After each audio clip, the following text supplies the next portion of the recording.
कुछ कहे वह समुद्र में कूद गया और सुंदरता को बचाने की योजना बनाई। वह रस्सी के साथ नीचे तैर गया।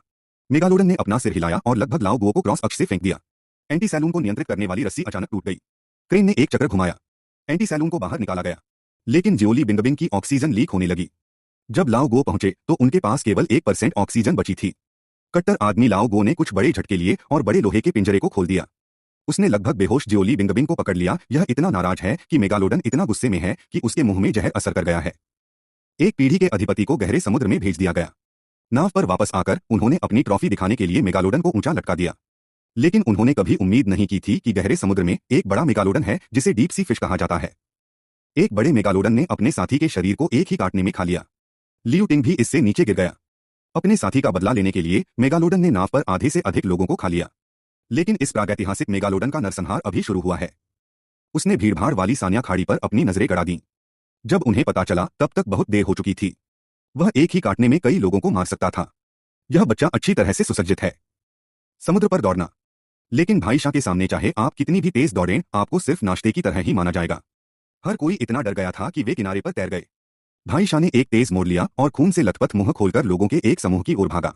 बस तभी लाओ गो और अन्य लोग समय पर पहुंच गए। उन्होंने मेगालोडन का ध्यान आकर्षित करने के लिए एक नकली भेल ध्वनि जारी की। निश्चित रूप से यह ध्वनि बहुत प्रभावी थी। आखिरकार सभी ने अपनी जान बचाई। इस समय मेगालोडन ध्वनि के स्थान पर तेजी से तैर गया। लाओ गो और अन्य लोगों ने पहले से ही यहाँ एक जाल बिछा रखा था, उसके चारा लेने का इंतजार कर रहे थे। लाओ गो ने देखा कि पनडुब्बी उसे कोरल तक ले जा रही है। यहाँ का इलाका संकरा है। लाओ गो ने अपनी निजी कुंजी से बचने के लिए कोरल रीफ का इस्तेमाल किया। जियोली बिंगबिंग ने अवसर का फायदा उठाया। हमला एक टारपीडो था, लेकिन मेगालोडन की त्वचा और मांस मोटा था, इसलिए इससे कोई फर्क नहीं पड़ा।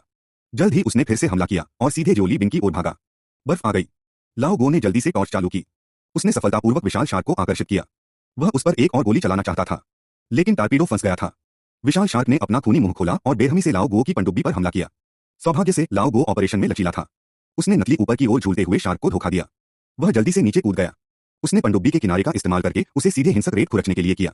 गली में एक सफेद पूंछ वाली शार्क ने सीधे पनडुब्बी को लकवा मार दिया। शार्क कबूतर पूरी तरह से गुस्से में था। उसने डकप्रूफ ग्लास को एक ही बार में काट लिया।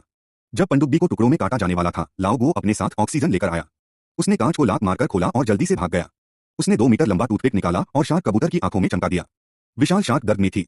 उसने अपने दांत पीस लिए और मुंह बनाया। वह रोई और अपने होंठ पोंछे।